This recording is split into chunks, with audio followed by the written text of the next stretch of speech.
Chaque jour, Charles et Carole vous présentent la leçon de l'école du sabbat.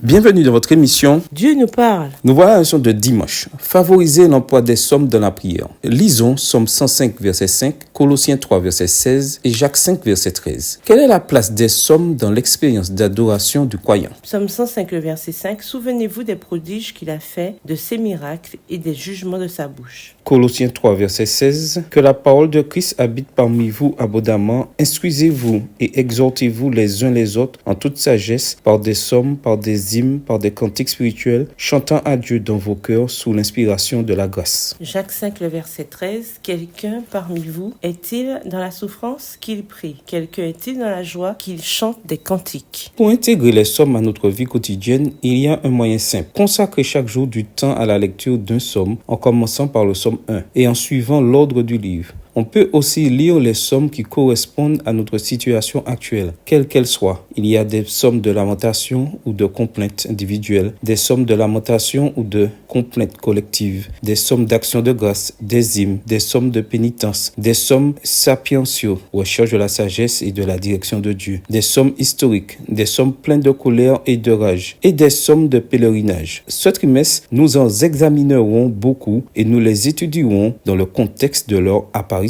Alors, comment lire les psaumes? Lisez d'abord le psaume simplement en y réfléchissant, puis priez. Méditer sur le psaume implique une réflexion sur les différents aspects du psaume, la manière dont le psalmiste s'adresse à Dieu et les raisons de la prière. Réfléchissez. En quoi votre situation ressemble-t-elle à l'expérience du psalmiste? Comment le psaume pourrait-il vous aider à exprimer votre propre expérience? Vous serez étonné de voir le nombre de fois où vous pouvez vous reconnaître dans ce que vous y lisez. Si quelque chose dans le psaume vous pose problème, demandez-vous par exemple si le psaume rectifie vos faux espoirs actuels sur votre situation. Songez au message de psaume à la lumière de la personne de Christ, de son œuvre salvatrice et de l'espoir à long terme que cette dernière nous offre. Nous le savons, ou en tout cas, nous devrions le savoir. Il est toujours utile de voir tout ce qui se trouve dans la Bible à la lumière de Christ et de la croix. De plus, cherchez dans le psaume de nouvelles motivations pour prier et réfléchissez à leur importance pour vous, pour votre Église et pour le monde.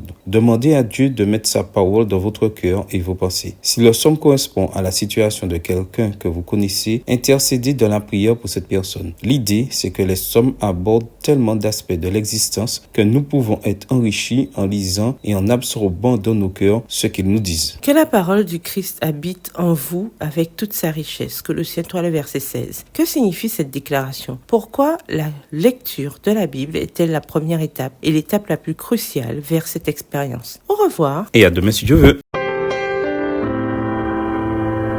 Dieu nous parle. Chaque jour, Charles et Carole vous présentent la leçon de l'école du sabbat.